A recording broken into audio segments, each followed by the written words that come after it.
Sudah berapa lama mencoba passion ini?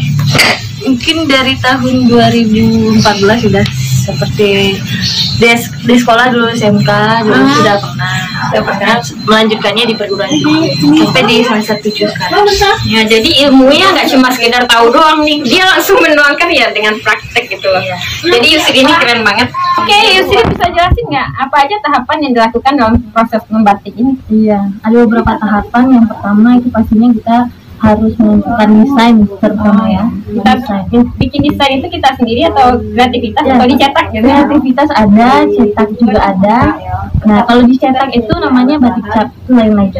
Nah, kalau misalnya kita memberikan kreativitas kita atau ide-ide kita bisa kita salurkan di sini, jadikan kita jadikan desain, kita gambar di atas permukaan cair. Nah, ya setelah kita udah pindahkan sesuai dengan pola yang kita tentukan itu yang tadi, nah barulah kita melakukan proses mencanting. Oh, mencanting namanya. Ya. Oke teman-teman, ini namanya mencanting ya Yusri ya? Iya. Jadi mencanting ini sama dengan membuat pola ya.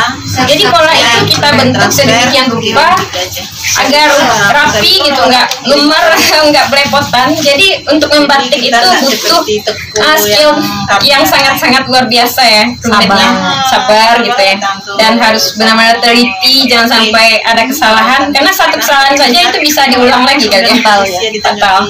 Ya, jadi yang namanya seni itu memang mahal, karena seni itu bukan hal yang kita dapat instan gitu.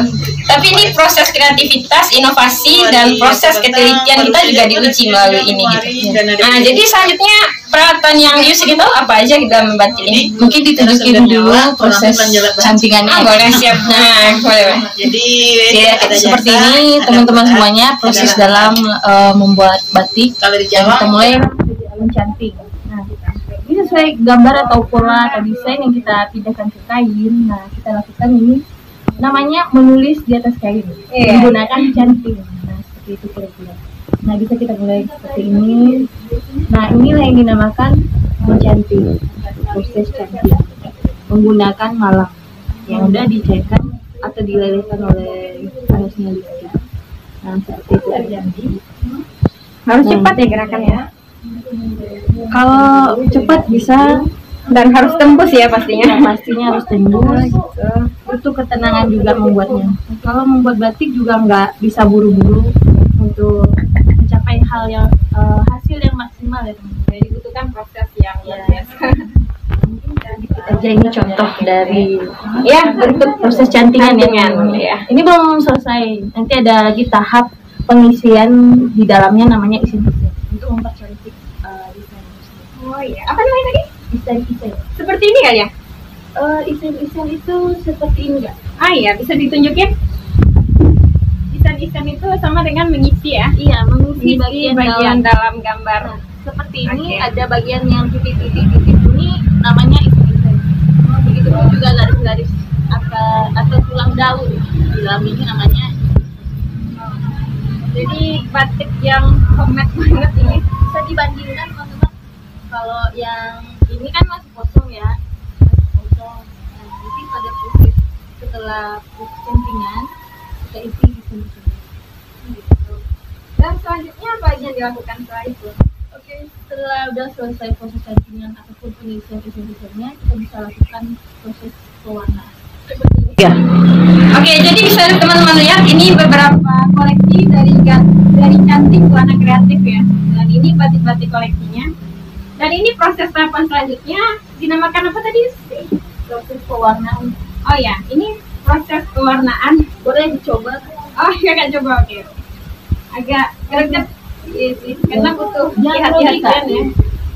Nah, Dan kita harus pelan-pelan, nggak bisa cepat-cepat, apalagi dengan tangan gemetar. dia butuh ketenangan dan kesabaran. Yep. Jadi kurang lebih begitulah proses membatik. Dan selanjutnya setelah ini dilakukan ada yang namanya proses apa namanya mewarnai bagian backgroundnya ini. Ya, sebelum kita sampai ke tahap itu, setelah tahap ini nanti ada lagi proses penguncian warna namanya. Digunakan dengan cairan yang namanya water glass Lagi ya. Iya. Water glass itu kayak perebusan ya? Enggak Bukan kan ya? Dia seperti air, tapi nggak terlalu kental juga. Mungkin bisa ditunjuk. Ya sih. Nah ini teman-teman semua. Ini adalah bentuk water glass. Ya, water glass yang berfungsi untuk mengunci warna-warna kain. Nah, ini bisa kita letaki di desain ataupun bagian mana yang ingin kita kunci warnanya. Nah. Oke, selanjutnya tahapannya ini yang sudah jadi kita rendam dengan cairan water glass ya namanya. Iya. Boleh dilihat. Praktekin Yusri. Proses penguncian warna dengan water glass. Oh gitu. Iya. Kita lakukan rata. Jadi harus rata. Ya, di seluruh bagian yang sudah kita warnai. Ya.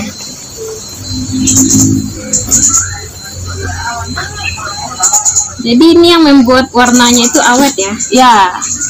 Dan untuk produk batik ini sudah sampai di negara mana aja sih? Kita udah sampai di negara Jepang, Cina, Mesir. Wow. Ya. Jadi sudah cukup meluas marketingnya. Dan untuk di lokal sendiri negara kita atau di daerah kita itu masih belum ya. Karena harus bersaing, ya, berkompetisi dengan batik-batik di daerah Jawa misalnya. Dan selanjutnya apa lagi? Setelah digunakan diberi water glass untuk penguncian warna, kita tunggu kering sampai kering ya, kering. Baru nanti kita cuci bersih, barulah kita keringkan, kita tiriskan, baru masuk proses dalam pelorotan ataupun menghilangkan cantingan atau lilinnya. Jadi lilinnya ini hilang, jadi tinggal tuh gambarnya gitu yang sudah terbentuk dengan warnanya. Oke, next. Nah, kurang lebih setelah proses tadi kita melakukan tahap selanjutnya, ini disebut tahap akhir ya. Ya. Menurut Yusri ini apa nama prosesnya? Ini belum tahap akhir ya Kak. Oh belum. Tadi setelah ada contoh sebelumnya, bisa diserap dulu. Tadi kan kita udah di tembok tadi bagian yang sudah kita warna tadi ya desainnya. Terus kita udah cuci semua. Nah, ini proses untuk pewarnaan background ataupun dasar kainnya. Nanti kita dapeti warna coklat ya kan. Kita udah tunggu kering semuanya, lalu masuklah lagi kita kunci lagi kembali warnanya menggunakan water glass tadi. Oke. Setelah kering water glassnya, barulah kita masuk ke proses tahapan akhir ataupun finishing. Bukan finishing dalam menjadikan produk ya, tapi finishing dalam teknik teknik penyempurnaan kali ya. Iya. Jadi seperti itu ya teman-temannya. Oke, jadi teman-teman bisa lihat apa aja koleksi dari Canting Buana Kreatif ini. Ya, untuk itu langsung saja ini koleksinya sendiri dulu. Jadi ini ada tas juga ya. Di sini. Kalau plastik beberapa. Oke, jadi ini salah satu koleksi ya dari Canting Buana Kreatif. Ini sejadahnya imut banget ya. Dan warnanya itu tembus ya muka belakang. Dan ini fashionnya keren juga, bisa jelasin di sini? Ada masker produk dari Canting Buana Kreatif. Ada maskernya, lemongnya juga, ada bajunya juga. Itu di bawahnya. Ini tahap-tahap yang udah kita lalui pembatikan tadi, canting pewarna semuanya ini hasil. Ya, inilah bentuk aslinya setelah semuanya selesai. Jadi prosesnya itu banyak banget dan itu rumit, untuk kesabaran banget. Tapi seni itu memang proses yang sangat panjang, namun demi hasil yang berkualitas, ya itu semua ada harganya gitu. Jadi logo dari Canting Buana Kreatif ini ada selamat datang Padang Panjang gapuranya. Jadi teman-teman harus ingat logo ini, dan terima kasih telah mengikuti channel kami. Dan dari saya, Assalamualaikum warahmatullahi wabarakatuh.